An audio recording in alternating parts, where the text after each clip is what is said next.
Hi, I'm Bill Crystal. Welcome to Conversations. I'm very pleased today to have as my guest Ayaan Hirsi, author of several best-selling books. The first one I remember reading and being very influenced by, Infidel, and then Nomad, and now Heretic, I think. And yeah. You're a fellow at Harvard's Belfer Center and at the American Enterprise Institute. So thank you for joining me here.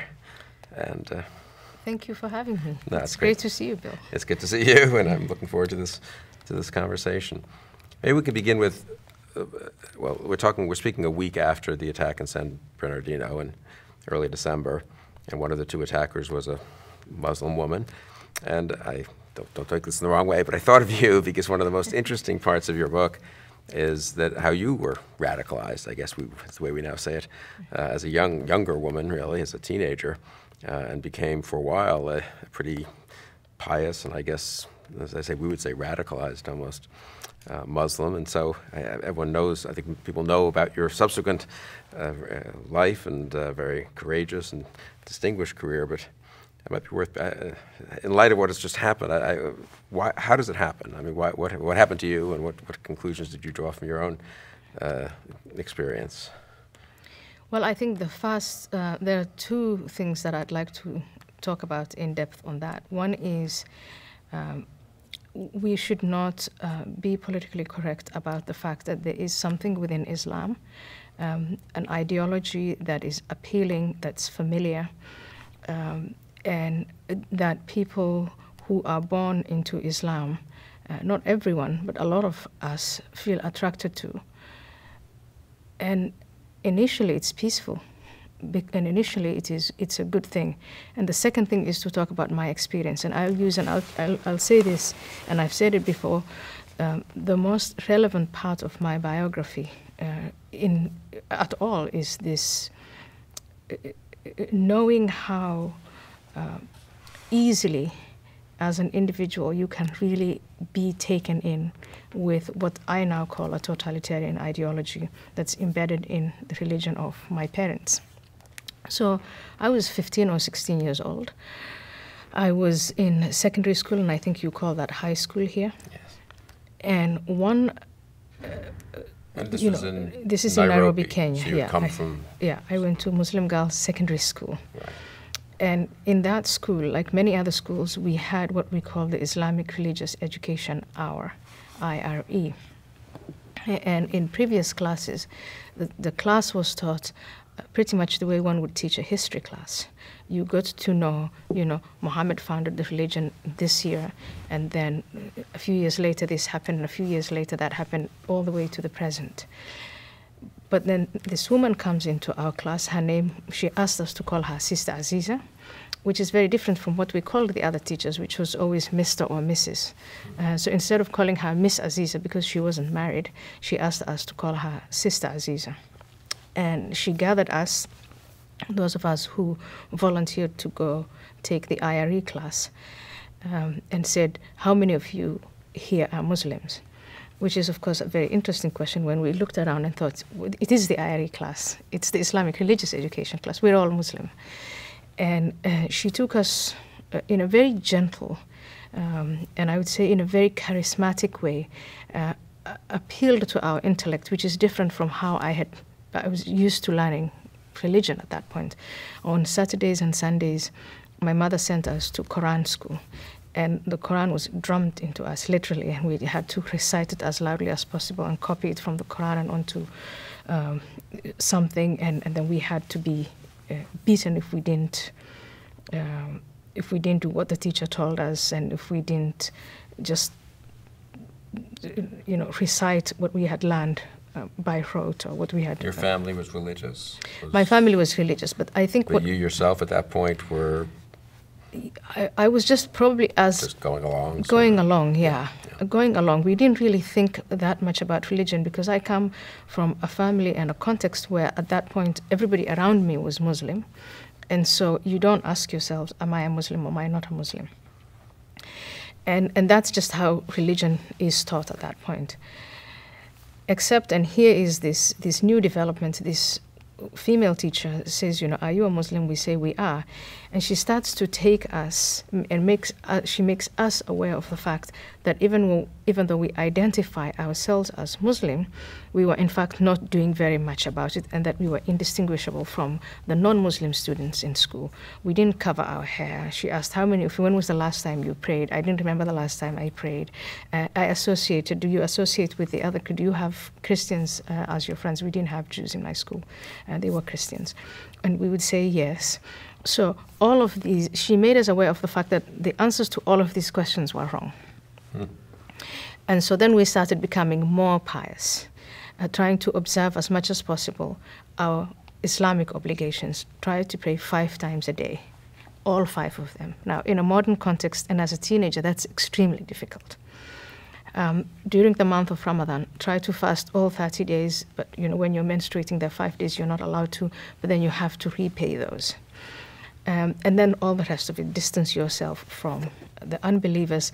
I remember the way that we would pray. We would pray before this influence, and when you're done praying, you look to your right and you look to your left and you jump up and you go and do something, you get on with the rest of the day. That changed because now we had to sit back and start the supplication prayer, and it always ended with, please destroy the Jews, please destroy Israel. Now, in the United States of America and in Israel and in the Middle East, that might make sense to people. But I'm in Nairobi, Kenya, never seen a Jewish person in my life, and know at that point nothing about Israel. So in many ways, when I reflect back on that time, I think, okay, what I experienced that point as becoming more pious and more observant is what we've now come to call radicalization and extremism and so on and so forth. And that is where we are. And this takes place in a school that's not a madrasa the way we hear about. And I mean, it's not an Islamic school. It's just a secondary school? At that point, it was a secondary school, yeah. Secondary school for... Most of my teachers were Christian or Hindu, or, we didn't even know if you came from the Indian subcontinent, some of them called themselves Bora. That to me just meant, you're from India.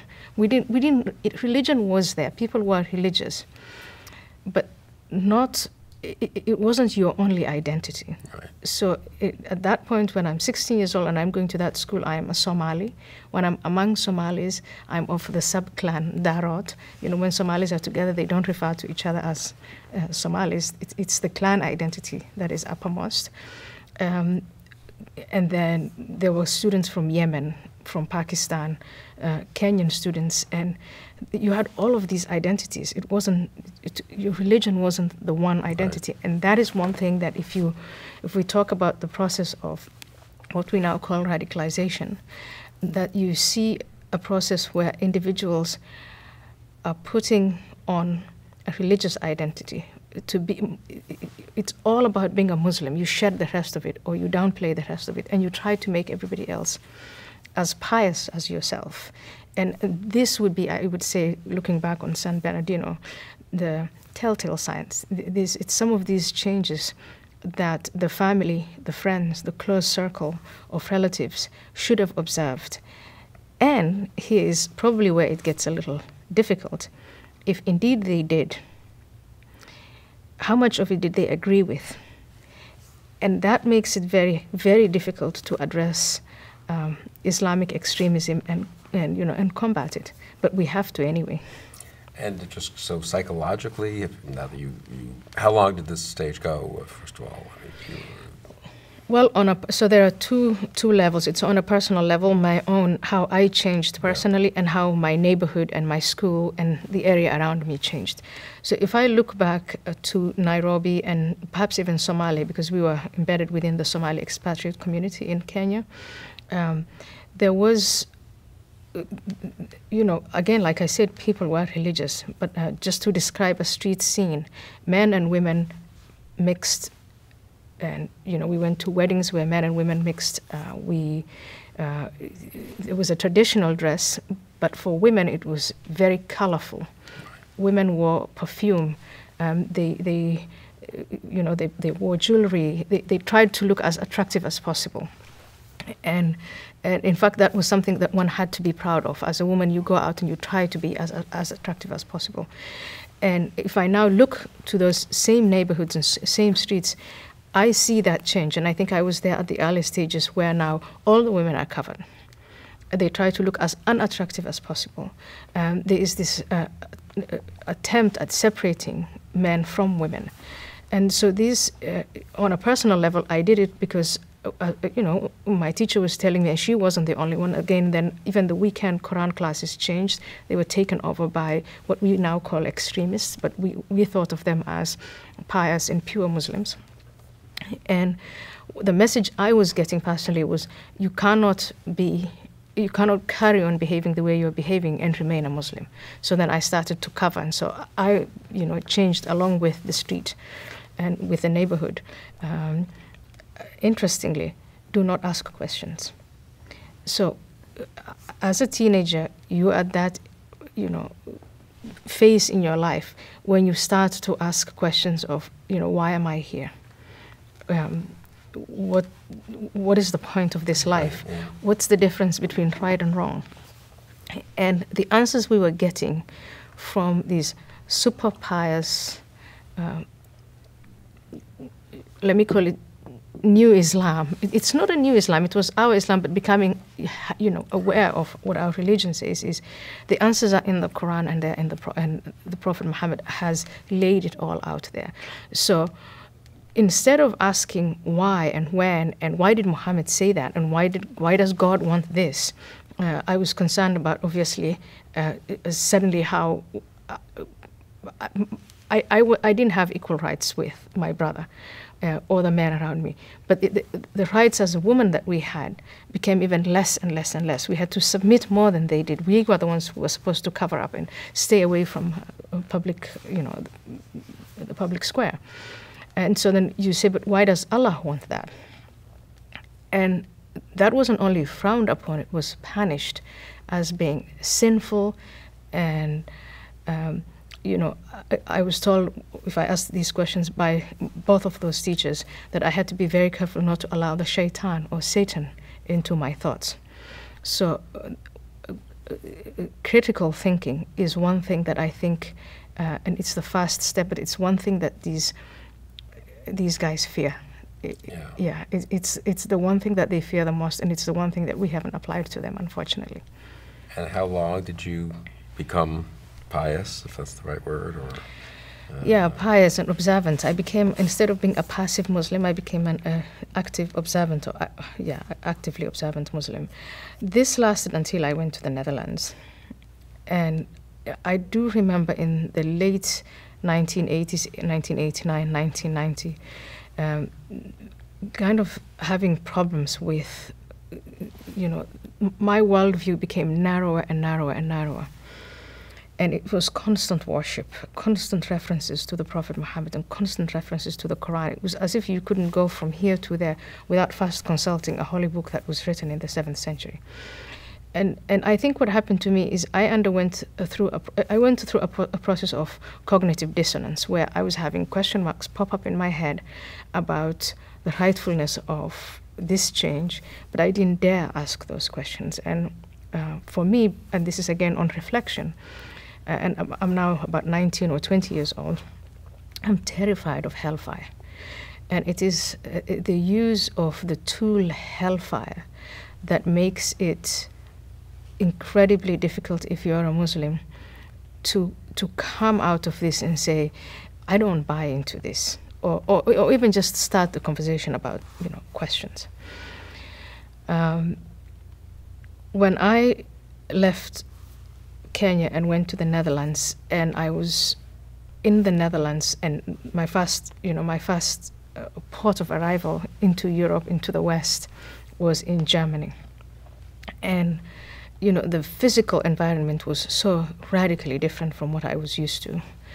And the longer I stayed and the more I started to have friendships with native Dutch people, the more I liked what I saw.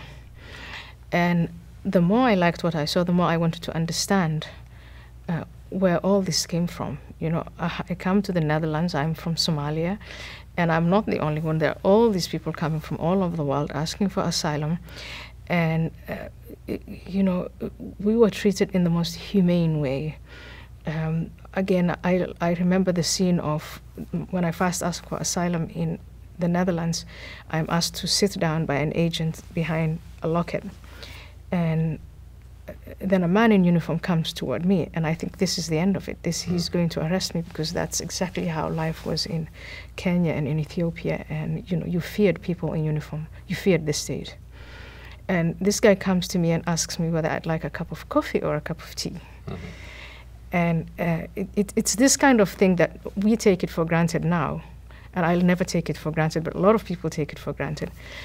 Where I think you can't, you shouldn't, you mustn't. It hasn't always been like this. But in any case, my environment is radically different from what I was used to. And I want to understand it. And 2.5 years into my residence in the Netherlands, I apply for a place at the Leiden University. And as a very grateful graduate of that university, I want to say what they taught me there was how to think. And they encouraged critical thinking.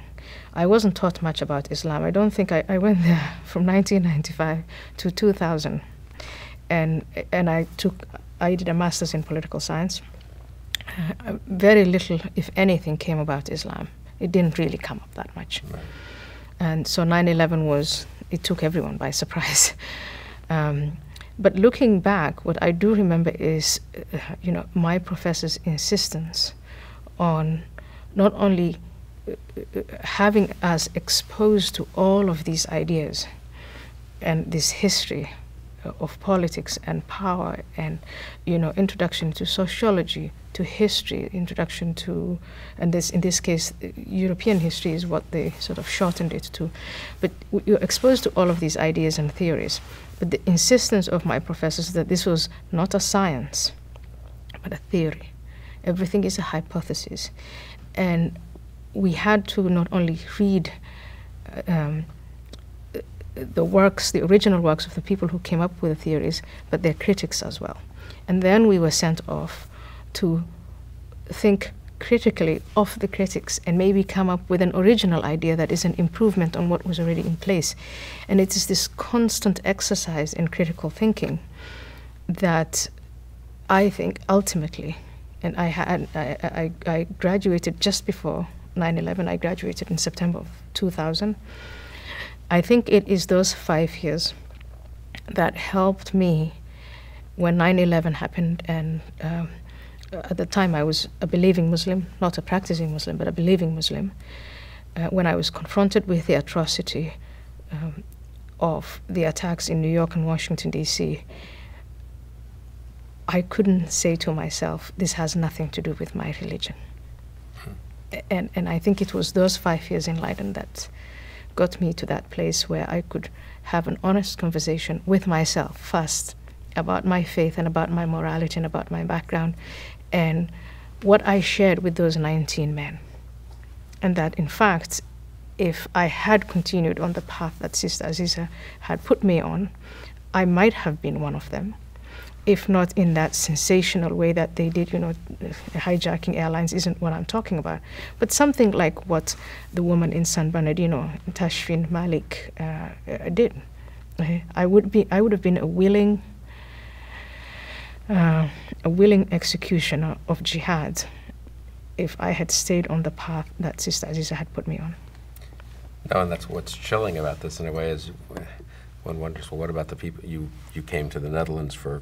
You had to come really for other reasons, but if, as you say, if you'd stayed there and hadn't perhaps had, maybe you would have in any case turned against it. I don't know, or met people who would have raised questions or encountered a book or not. But that's what.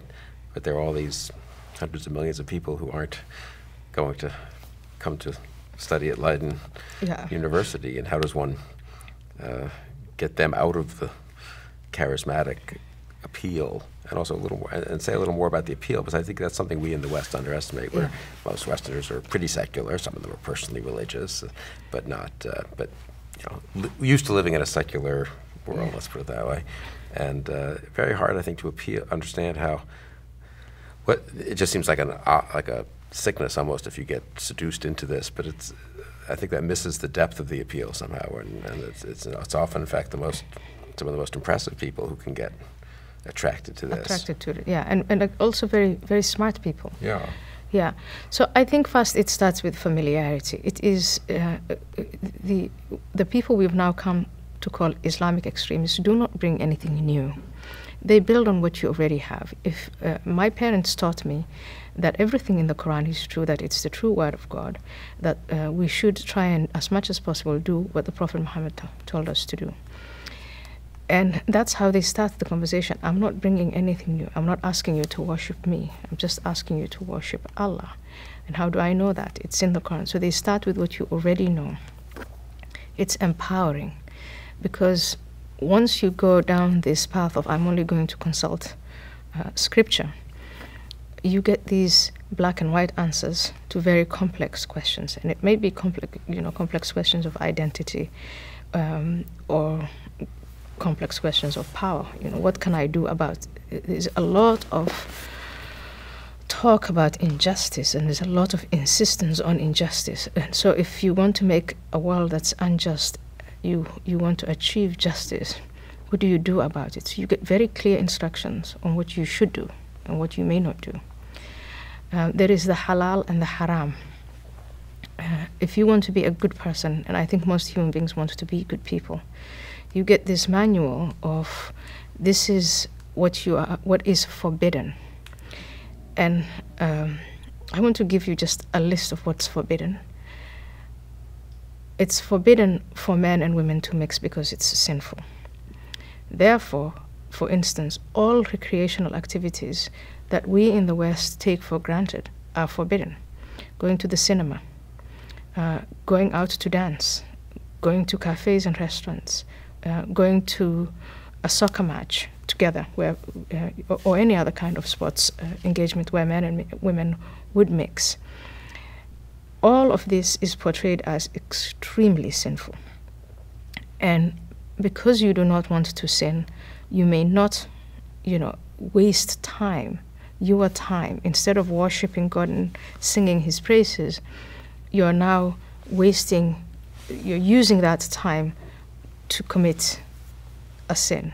And then they go on and on about the mixing of the genders, the mixing of the sexes.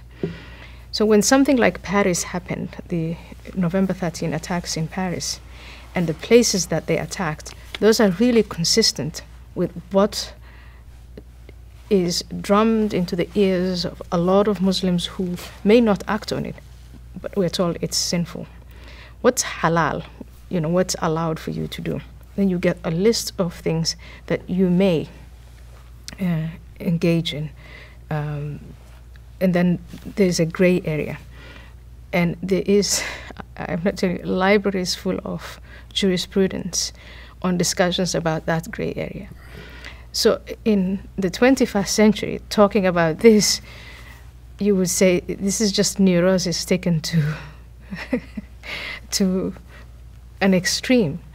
But the tragedy is we can't really laugh about it, because it is now being taught to young people who the age at which this is being taught is getting younger and younger. And the more and more people for whom it is not only appealing, but who have digested it and taken it on and are spreading it among their peers is much larger.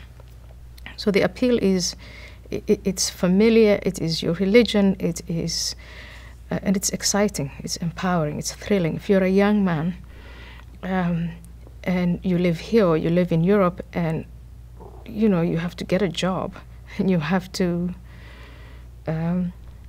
commute to work 5 days a week. Right. And you're told, well, in terms of, it's a material world, you're working to have a home and a car and a wife and children, and you ask yourself, is that it? Whereas, look at what the Islamic State is doing. They're offering you everything all at once. I suppose the jihad aspect of Islam, as I was thinking as you spoke, there are very Orthodox Jews, ultra-Orthodox Jews, for whom there's quite a lot of separation of the sexes, and of course a huge amount of time spent studying obscure jurisprudential works. Yeah. But on the whole, there are exceptions. these people become somewhat just withdrawn from the world and inwardly focused on their communities, and the same is true of some Christian sects and denominations. I think maybe what makes Islam a little different, I mean, and there are aspects of that, and there are parts of Islam that have that character too, I think. Yes. But I guess the sort of jihad side of Islam seems to give those who then who get pulled in that direction the potential of, you know, fulfilling their religious views, their duties as they see them, not just by, you know, studying 12 hours a day, which which is sort of the more which is the more sort of the harmless. Yes. So researchers, you know, the work of researchers on they don't call it radical Islam, or they try not to call it radical Islam. They call it Salafis and Salafism, and they have these distinctions between the quietist Salafis, who would behave like the Jewish group you described, spend most of their hours worshipping basically, and don't harm other people. And so there are the quietists, and then there's a second subset of people in this jargon called the political activist Salafis. They do actually try to take steps to take over the state, but in a non-violent way. And then the jihadists. The trouble, I think, what makes Islam probably different from the other religions is politics and religion have never been separated. So it's if you're a Salafi and you're a quietist Salafi, it doesn't mean that you are apolitical. You see, I personally prefer the terms Medina, Makkah, and reformers. But let's just adopt, you know, the terms and the terminology that we. Your term. You explain your terms. That's So in heretic, I try to distinguish between Muslims who I think are peaceful and apolitical and just are really not in the least a threat to anyone. And in fact, in many ways, they become the victims of Islamic extremism. And when I reflect on how they worship and what parts of their religion they make salient for themselves, it is the period of Muhammad in Mecca, when he was basically engaged only in teaching and he had a spiritual message. And then they try to ignore everything else that happened later in Medina. But when he goes to Medina 10 years after the founding of Islam, he becomes a militiaman. He becomes a legislator. He's a warrior. And his message is really what we would now call totalitarian. And Muslims who like that part of Islam and who want to go back to that period are the ones that my fellow researchers call Salafis, or they've settled for the term Salafis. And I would rather call them Medina Muslims, because what the Medina Muslims, whether they are non-violent or violent, whether they're active or apathetic, what they aspire to is, divine law, society governed by Allah. And according to the Sharia law, the Quran is basically the constitution. So an entity like the Muslim Brotherhood, I would put that under the label Medina Muslims. And I know that recently they've become gradualist and they've decided to participate through the political system.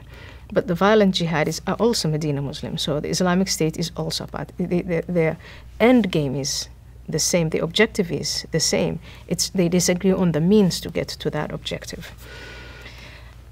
So again, that is what makes Islam different from other religions. And I think in other religions, believers have accepted, and there's always a fringe, of course, but they've largely accepted not only the separation of religion from politics, but also the order of nation states that we have, the world order that was established under U.S. leadership since 1945. And Muslim extremists reject that world order. And so it's not only about trying to prevent the next terrorist attack here locally. Islamic extremism, or the Medina Muslims, have a very local and then very regional and global agenda. And these agendas are sometimes linked, and sometimes these groups are operating separately and are sometimes even enemies of one another. For instance, the government of Saudi Arabia, the biggest sponsor of Islamic extremism, is opposed to the Islamic State. There are these internal contradictions. Right. But the message itself, the core message is the same. And I think the only way out of this crisis, civilizational crisis that Islam is undergoing, is to reform the religion. Yeah, I mean, another way people sometimes put it is Judaism is also a religion of law, and that's why Islam got that from Judaism, really, and a quite total law, maybe not. But Judaism is not, on the whole, I mean, individual Jews can be aggressive, where Israel can take territory, from a neighboring state if people want to accuse it of that. But it's not, there's no commission, there's no mandate, there's no command to convert other people, and in fact the expectation in the Hebrew Bible is that Jews will always be one people among many. So there's not that kind of imperialism, you might say, yes, that Islam has. Christianity is universal, so it has a kind of, you might say, imperial mission, but it's mostly, and not always in history, otherworldly, so it's supposed to, and Islam is combined in a certain way, the two in a way that gives it the most potential. I mean, of course, it's why it was so unbelievably successful, presumably, for the first few centuries. Yes. I mean, no religion has ever done what Islam did, really, conquer a huge amount of them from nowhere. Come from nowhere and conquer all of these empires and establish an empire, and was an empire only until, less than 200 years ago. Yeah, exactly. Yeah. And with Christianity, I think Christianity has also gone through a period. And it had then the Reformation. Yeah, the Reformation, and it's had its violent past. I mean, if you talk about Christianity in Europe, it's very different from Christianity in the U.S. And so no one is denying that there are religious texts and other religions have their violent elements. But what makes 21st century Islam unique and different from other religions is that this separation of politics from religion hasn't occurred, and violence and the idea of violence, so in other words, the idea of jihad, it hasn't been put to rest. And that has to happen.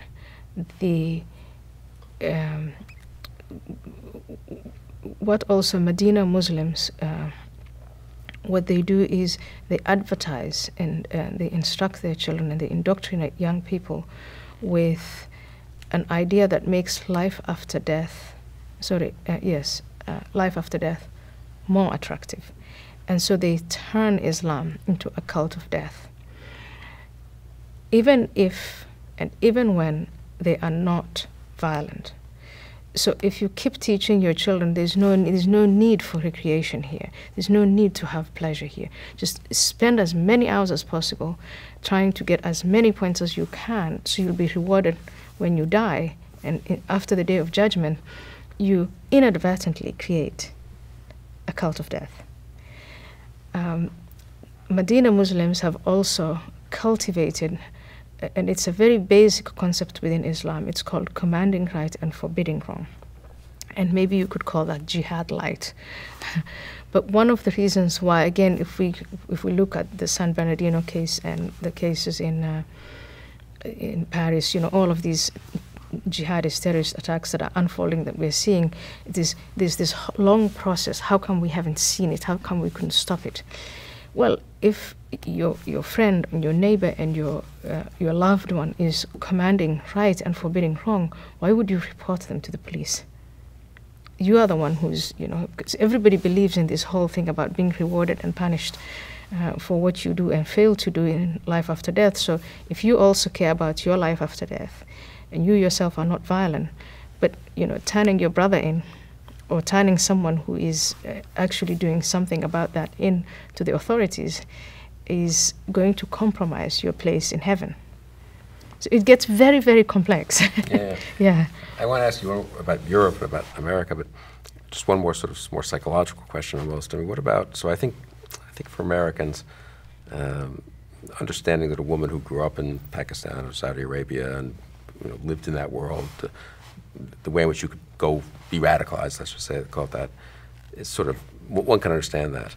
It's more mystifying when you have then her husband, in this case, who grew up in America. I think he was born in America. And here he is in the same, going to a public high school, if I'm not mistaken. I don't think he went to a segregated, No. Islamic school. He works for the U.S. government, for the state government, or a county government, I guess. Yeah. Worked for them, and that is I think more mystifying in a way to people, that this America, it seems to Americans like such a powerful cultural thing. How could someone so thoroughly reject it? And I think it shouldn't be mystifying, because the infrastructure of indoctrination that I described in Nairobi is also here. There are Islamic centers here, mosques, manifestos, pamphlets, publishing houses, and a myriad organizations all pushing an Islamist agenda. That's all here in America. And I think in a way the fact that we are mystified speaks maybe a little bit to our arrogance. Yeah. The fact that we think people come from somewhere else and all of these wonderful things will just rub off on them. And it was really painful to watch the shock of the colleagues of this guy, Said Farouk. They threw him a baby shower. They interacted with him on a daily basis. The neighbor who said, I knew there was something that wasn't right, but I couldn't allow myself to think that way because I'm not bigoted. And to think that if you spot something and your gut feeling, if that were a white man, let's say he was a white supremacist, and she saw these boxes coming, she definitely would have called the FBI. So in many ways, I think we are not mystified because we can't know what's going on. I think we are in a way mystified because we don't want to know.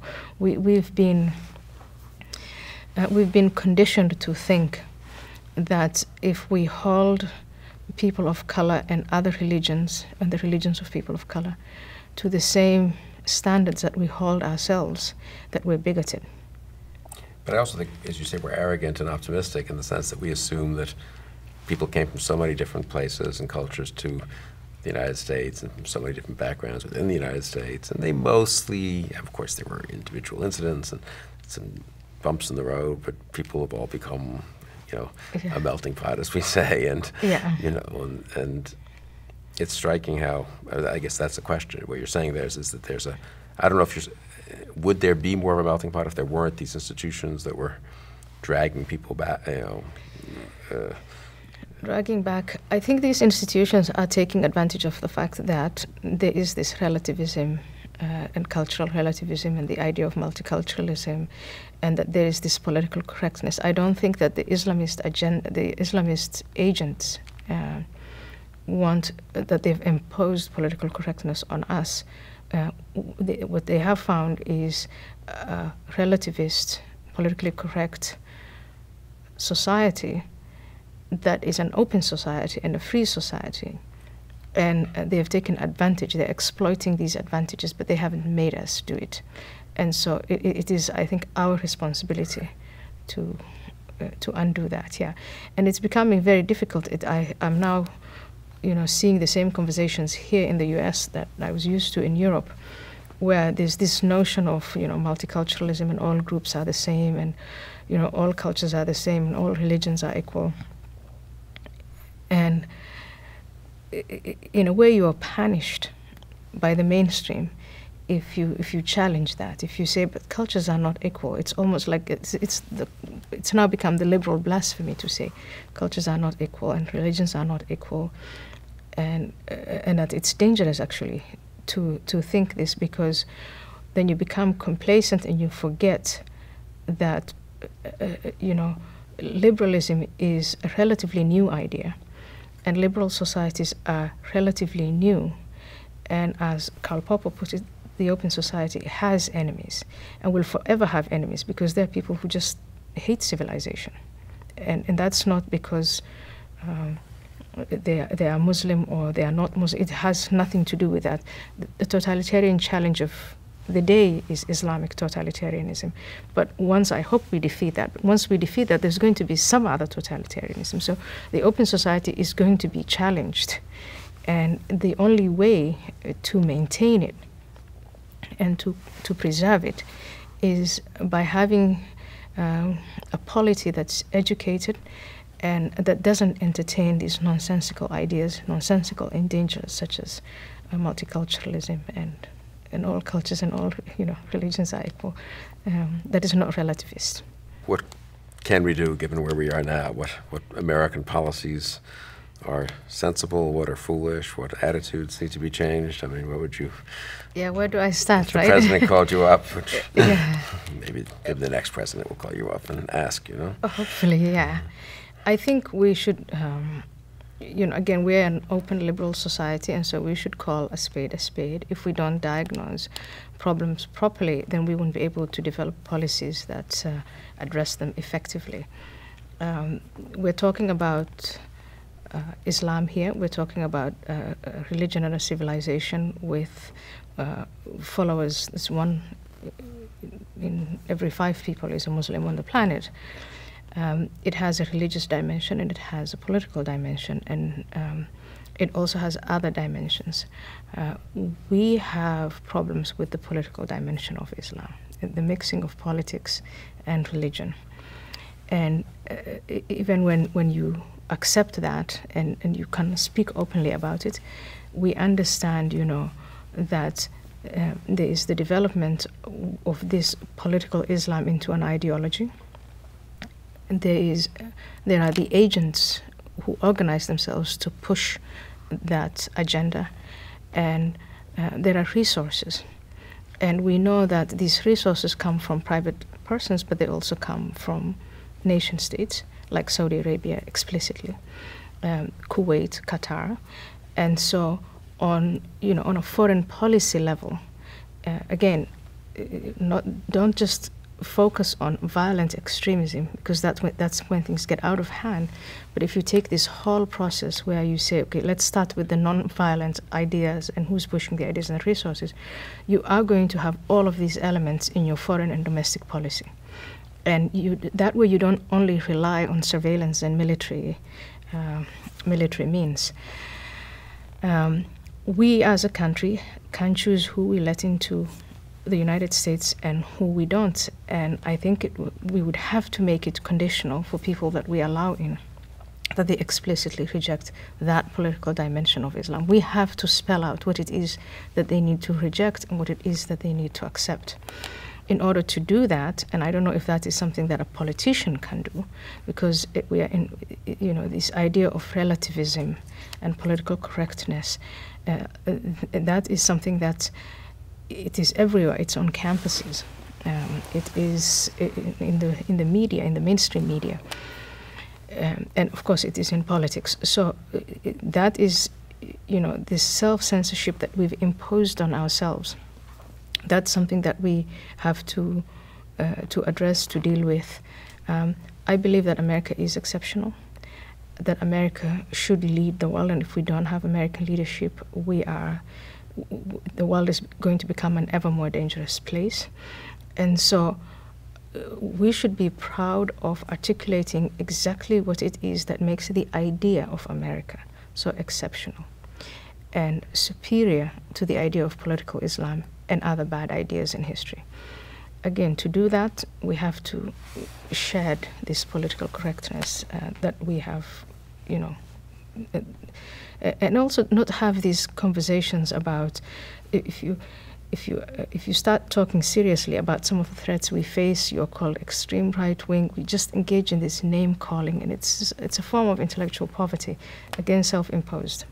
I mean, it sounds as if the multiculturalism you think is really, which seems to, who are we to say what kind of Islam people should have, or who we shouldn't discriminate among the people we admit from different countries, I suppose. I guess we do discriminate against maybe people with criminal records or whatever, but that's about all. We discriminate all the time. We profile all the time. How can we tell someone, why do we have all these airports and airline conditions? I mean, we do take a lot of steps, and we've been safe largely since 9/11 because we do take these steps. My problem with, say, our government is because we refuse to call the problem by its name, we tie our hands and we limit ourselves to the most drastic of policies, which is exclusively military and exclusively, surveillance. And so, and I hope you agree with me, if you believe that, ideas shape minds, we're not fighting on the battlefield of ideas, when in fact we have a superior idea. The idea of America and the content of the Constitution of America is so much more superior to everything in the Quran. We should be able to say this explicitly. If there's somebody here in our mosques and Muslim centers taking our American Muslim audiences and trying to indoctrinate them with the idea that Sharia law is superior to the idea of America, we should be able to have a rebuttal ready. Yeah, that doesn't have to be government, I suppose, but at least... It doesn't, you don't have to... But no one wants to be impolite, and so people don't say what you've just said, and they don't make the case for liberal democracy, in a sense, and they allow illiberal organizations to flourish in the middle of a liberal democracy. And when we do that, then we end up leaving that extremely important space, that, the arena of ideas, we leave it to the extremists. On the one hand, the Islamic extremists, on the other hand, others who respond to that. And again, in the context of Europe, I'm sure you've been following the rise of radical right-wing parties, political parties. And the segments of the European populations with substantial, Muslims living among them, who are alarmed by Islam, they have only one place to go now, and it is these extreme right-wing parties, because the established parties, because of this political correctness, they simply refuse to address it. And we are seeing things like that developing here in the United States, where, Americans who are alarmed by Islamic extremists are now ready to give their vote to anti-establishment figures who at least say what they think. So we're being punished for that political correctness, and it's coming from the population. And I think it's very, very dangerous to let this go out of hand. Yeah, both the backlash can get out of hand, and also, I feel bad. For the young Muslim Americans growing up in, let's say, fairly pro-American kind of families with the peaceful worship of the Quran. They do or they don't worship, whatever. That's their own decision. How much they pray, that's their own decision. But then it seems to me the refusal to sort of draw lines leaves them much more susceptible to being recruited by the more activist and by the more activists. So there is some good news. I know we're taping it today, and I don't know when you're going to air it. So I don't know if I say today. It doesn't matter. Today, I don't know what the date is, but December, early December. Yeah, in early December, we have a group of American Muslims who launched, and some of them are European. They launched Muslim reform. So they're saying we are Muslims for reform. They're not denying that there's a problem within Islam. And I think they are the people that our president should be talking to. And some of these names are prominent names, like Zuhdi Jasser, Asra Nomani. These are individuals who grew up in America, who Americanized in every way possible, and yet to identify themselves as Muslim because they adhere to the faith dimension of Islam and not the political dimension. And they should be the people whom we should not only be talking to, but we should also be in many ways giving them the resources to reach out and to compete with the infrastructure of Islamist indoctrination that's already well established for the hearts and minds of Muslims who live here, whether they're citizens or residents or whatever, or asylum seekers, or you name it. And it's just a way of reaching these people and telling them, listen, the guy who just told you that Sharia law is better than American law, you need to ask him why everywhere where Sharia law is established, why human rights are violated and the rights of women robbed, and where there are beheadings and amputations, why all this violence. That is Sharia law. This is America. You came to America in search of a better life, and life here on earth is much better than life after death, which none of us really come back as witnesses to report from what happens afterwards. So it is and I think this sounds very simplistic, but it's conversations like this that you have in the classroom, that you have in the neighborhood, that you have in the places on the internet where young Muslim people frequent. That is where you can generate these question marks, like the one that popped up in my head, you know. And I know that those question marks are there. And I think what we need to do is exploit that dissonance between, you know, I want to ask this question, why should I only obey? And, you know, the merits of the Prophet Muhammad, is it really good to follow in his example all the time? These are the questions that the reformers are asking already. And any young Muslim who allows himself or allows herself to think about these things always gets these questions. All we need to do is just give them a helping hand. So in that respect, the multiculturalism, the political correctness, the deference in a way to the established organizations, the Islamist organizations, is not just neutral, but it actually makes things worse in a way, right? I mean, it sort of, it legitimates those organizations as the ones that speak for Islam. As the ones that speak for Islam, yeah. I have a piece of paper here that I think you should take with you, because I asked my researcher, can you please, because it's public knowledge, can you please find out who our president talks to when he says that he's reaching out to Muslims? And this is organized Islamist lobby, and they have an Islamist agenda. They, in the long term, they say this, and this is not a secret, they say this quite openly in their own letters, and they would like to Islamize America. So why is our president talking to this group and not talk to the groups who are very serious about and really sincere about finding a true balance between being an American and a Muslim? Yeah, well, why? I don't know. What's the answer? Yeah, so that means, you know, maybe the next president. I think because these groups are organized and well-funded and articulate, and they have media arms. They've completely studied how things work in America, and then they're applying that. And I think that our president, who's a very busy man, doesn't. Right. Yeah, you know, what am I supposed to say that? I think he's well-meaning, like my fellow Europeans when I was in Holland were all very well-meaning, but there's a laziness, I have to say, about just, you know, not wanting. Okay, they are organized. They say they speak for Islam. I'll take.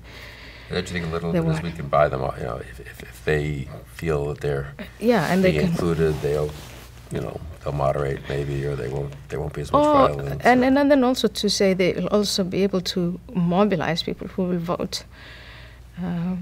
They, you know, there are all kinds of reasons why politicians sometimes, I think sometimes it's just a blind spot, but sometimes there are reasons why people don't want to see what is in front of them.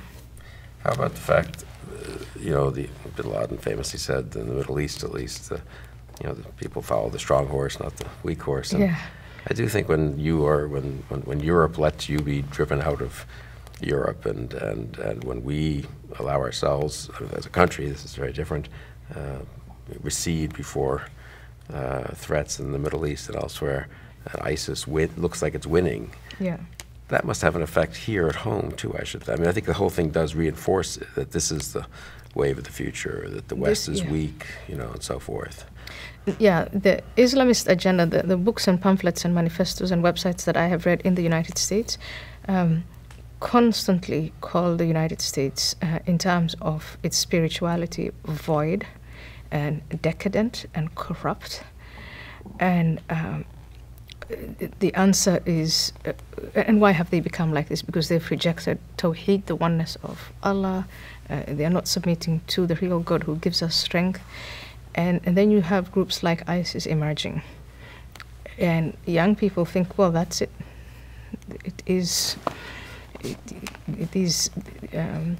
Islam is stronger, and it is going to rule the world. And again, we are in an open society, so we obviously have discussions. We are critical of our government, and we are critical of one another.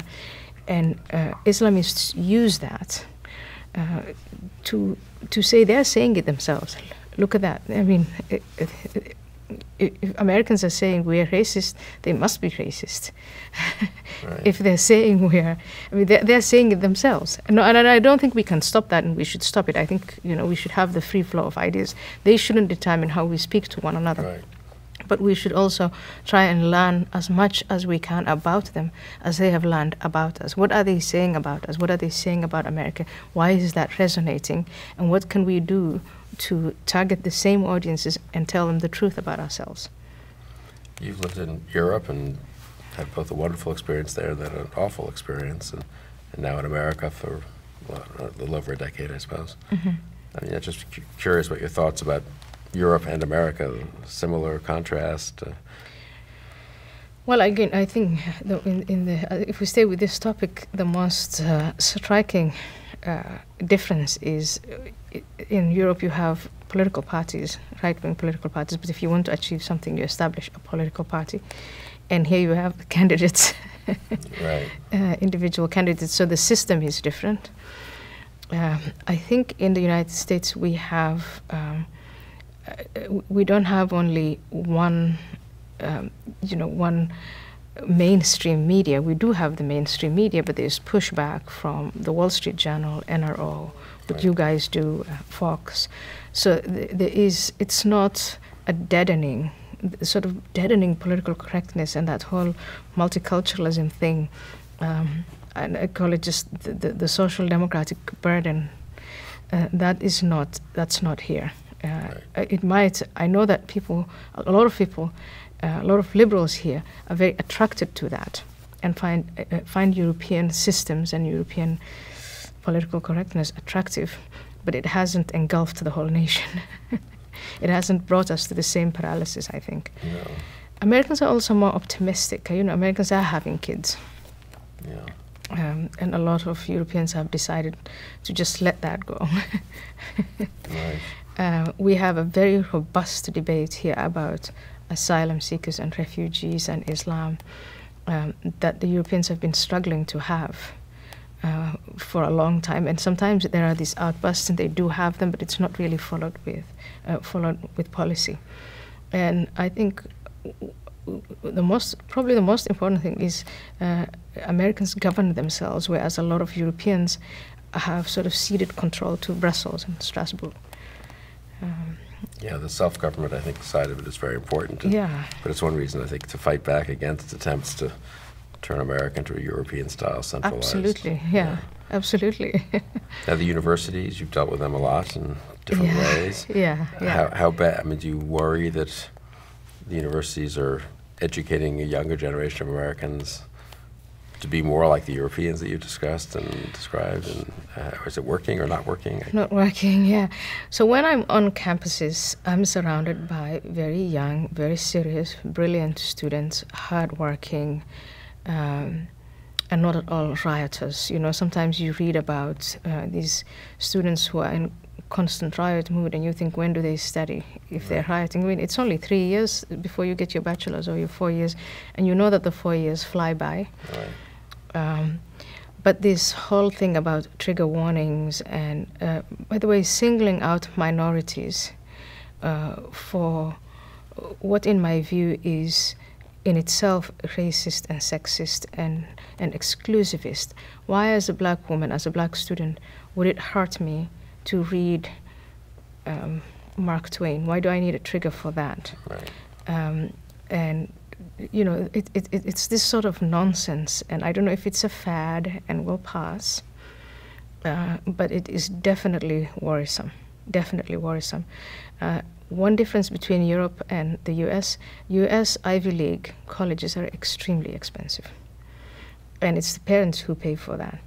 And if you're paying, $50,000, $60,000 a year for kids to be protected from ideas and from discussing ideas, I think that's a tragedy.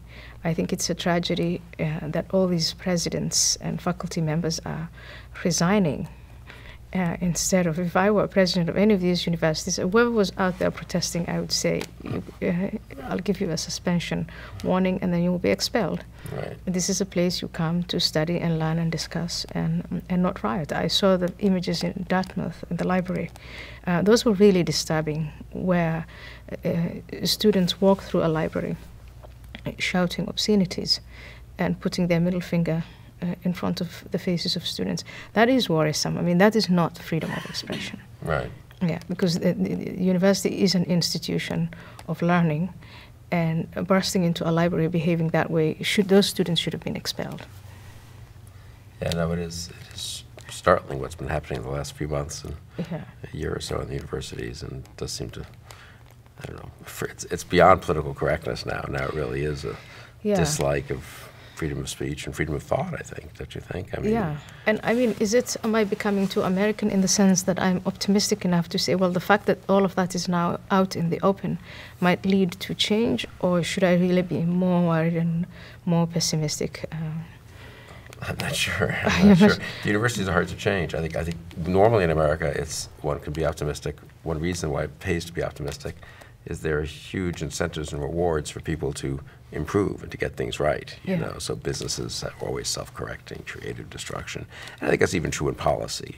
Politicians have to win elections. If things are going badly, in a way, the system has a certain impetus to self-correction built in. It's a fluid enough system that protesters will come up and win elections or whatever. Universities seem particularly resistant to change. Yes, because of tenure and because of the way they're set up and because no one challenges them and everyone's intimidated by them. I'd say I was struck myself that when I worked in education at the education department for Bill Bennett, K through 12 education you could challenge. I mean, there are big problems there for elementary and secondary education. But parents thought they had a right to say, I don't like that. You know, my kid shouldn't be learning that. Or why isn't my daughter learning math better? And if she isn't, I want to have the right to take her to a different school, or I'd like to go online and use, online education. Higher education people are so intimidated by, the degrees, and who am I to question Harvard or Brandeis or whatever, that I think it's much harder to get the normal self-corrective market forces, in a sense, well, that is very sad then, because it is in universities where ultimately we educate our leaders, and this is to protect them from ideas and from debate and from discussion and from critical thinking. I don't think that's an education. One last thing I would ask about foreign policy. Just in this way, I mean, I guess I do think we were talking about Americans being mystified earlier about how someone who born here and grew up here could become a jihadist killer, but I also think the rise of ISIS and just the fact of it is so mind-boggling to Americans. Yeah.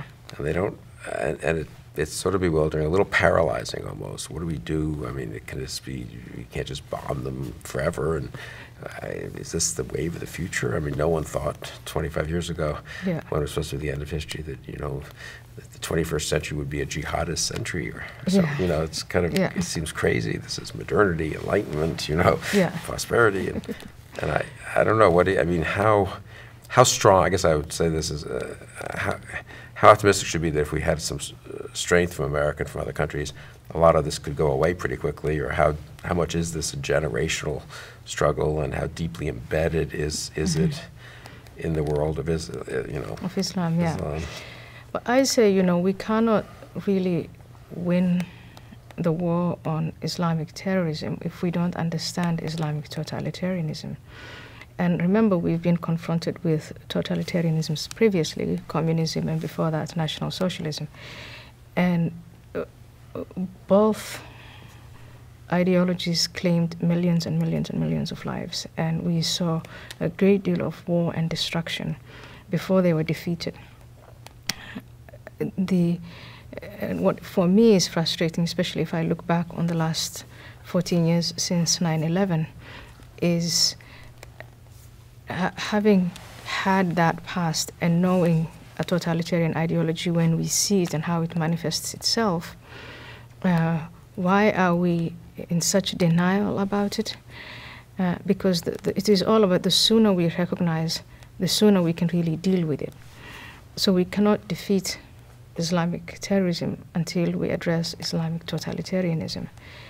And that's the difficult part. And I really hope that we can find national unity on trying to understand that first component before we start throwing bombs and before we start slapping policies and money on, different aspects of the problem. So we do have things going now. We have all kinds of policies, but they're incoherent. We've refused to call this by its name because we don't want to declare war on Islam, understandably. We don't want to declare war on 1.5 billion people, and we are not.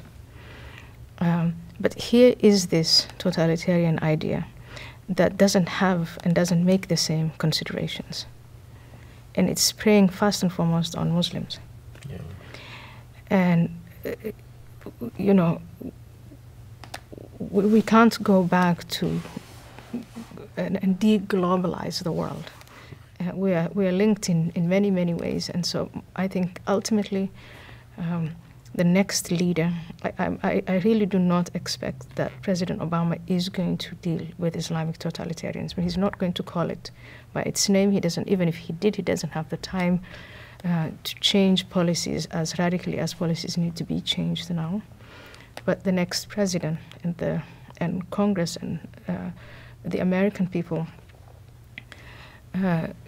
should educate themselves on Islamic totalitarianism. What is the concept of the caliphate? What is Sharia law? What is jihad? How does this all come together? What is the political project? Who are the agents involved in this? These are questions you have to answer first before you can develop a coherent policy. I hope we do develop such a policy. Yeah. Reading your books and it would be a great start for the next president, and we should make sure he does that, or he or she does that before he or she takes office. But anyway, thank you so much, Ayaan, for joining me today. Yeah. Thank you very much. And thank you for joining us on Conversations. Yeah.